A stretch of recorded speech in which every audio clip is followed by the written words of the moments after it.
Hello guys, welcome back sa aking YouTube channel. So ngayon guys, mayroon akong gagawin 65 inches. Ito yung kanyang pangalan, Huawei. Model number HD65 KAN 9A. Ito guys ay Smart TV.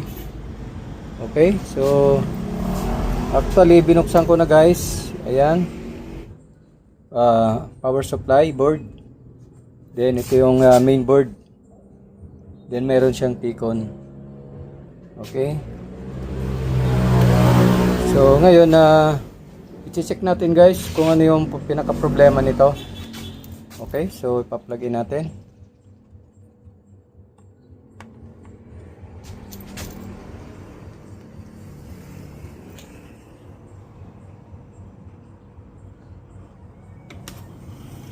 So ayan guys. So, check natin kung ano yung problema nito.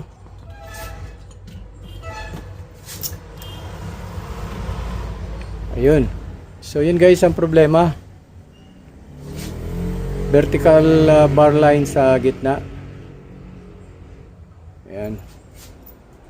So, obserba natin kung ano ang lalabas pa dito sa side na ito. Baka dito. Okay.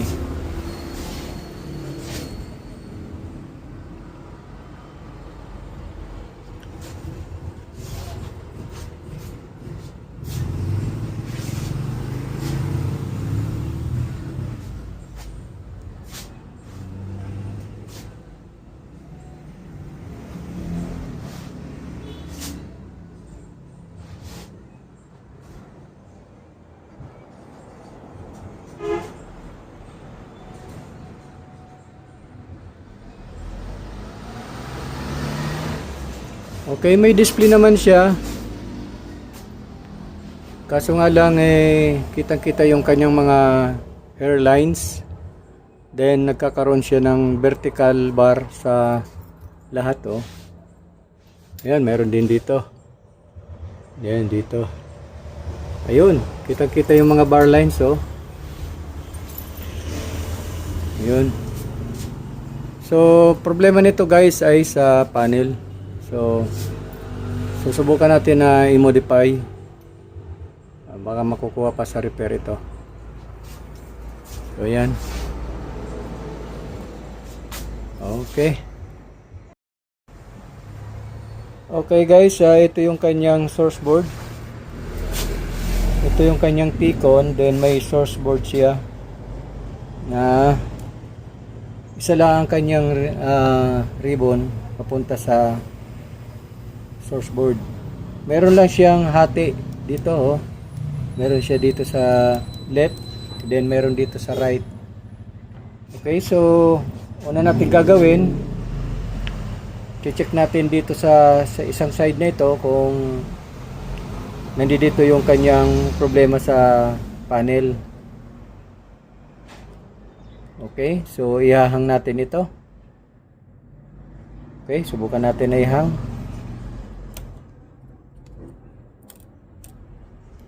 So yan guys, nahang na natin.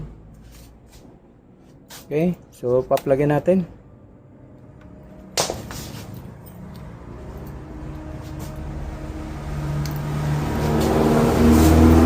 So check natin.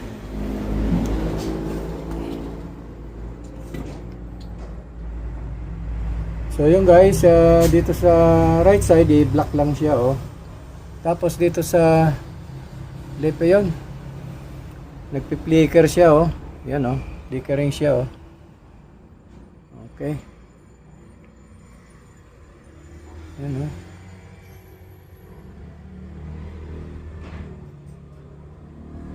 Okay. So lipat tayo. So ibalik natin 'to.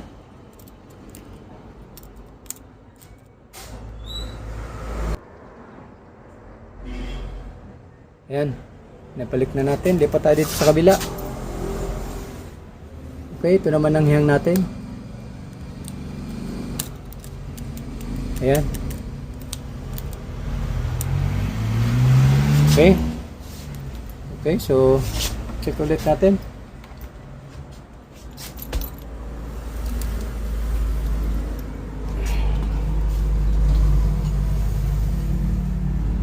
Okay. So yun guys, yan ang lumabas. Wala siya masyadong flickering siya. Pero abnormal pa rin yung kanyang ang kanyang display.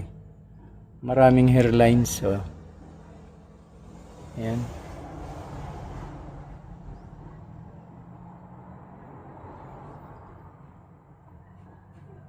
May kaunti lang siyang flicker. Pero mas malala yung dito sa kabila sa left side. Mas malala yung kanyang flickering. Okay. So nakita natin yung pagkakaiba. Mas malala dito sa left side.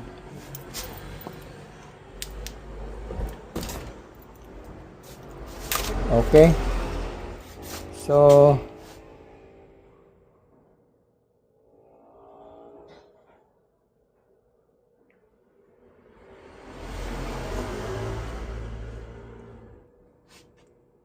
okay, subukan natin mag-blocking. Okay guys, ito yung blend ako.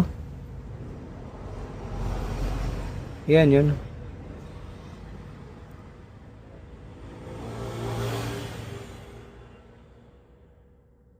Yan yung ating blinak.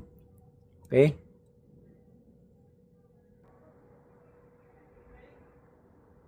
Okay, so ito yan guys, ang ating blinak.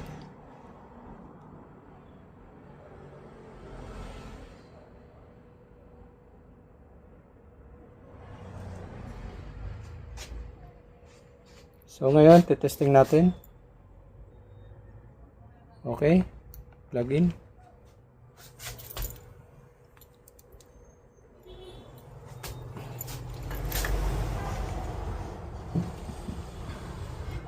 So yun guys, medyo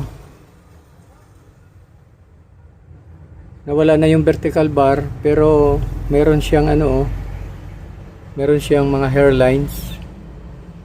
Ayan. Okay, so try pa natin.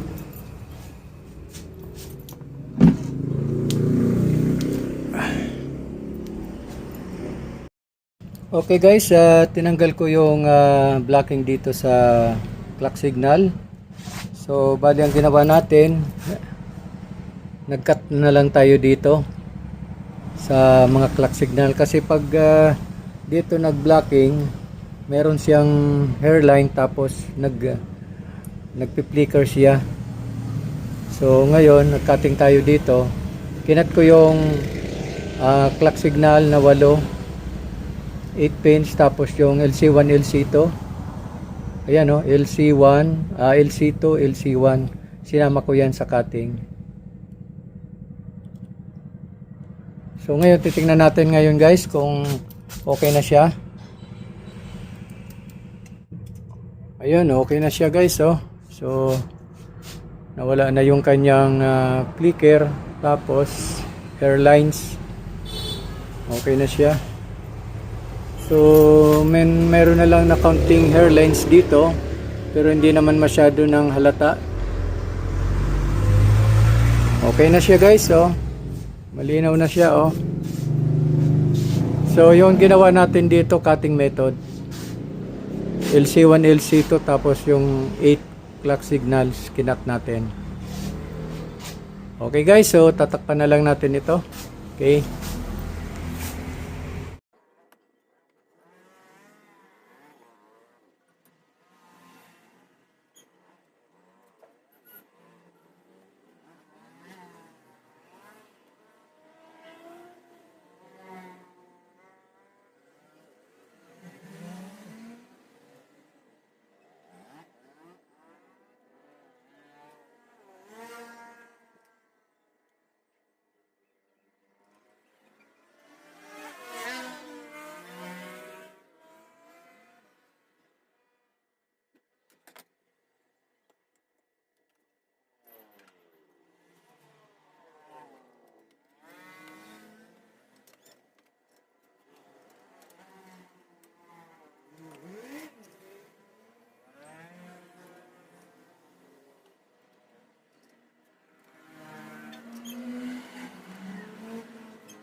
Okay guys, ito na yung ginawa natin, no?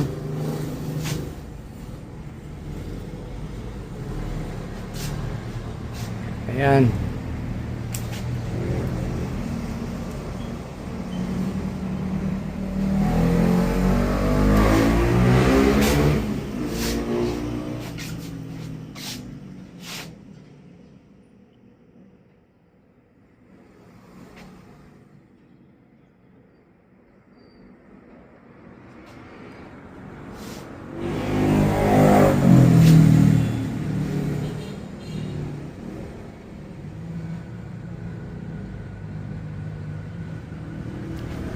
So ayan na guys, ang ating ginawa. Malinis na siya. Wala na yung vertical bar. So dito lang guys ang may problema dito sa side na ito. Dito. So bali isang side na lang kanyang gumagana. Ito okay pa ito guys, yung side na ito. Kaya nabuo pa natin siya kasi yung isang side is okay pa siya. Okay. So yun guys, maraming salamat sa inyong panonood. Kung bago ka pa lang sa aking channel, please subscribe to my channel and paki-hit ng notification bell para ma-update ka sa mga susunod ko pang video. Then paki-like and share itong video ito, okay? So thank you guys and God bless. Bye bye.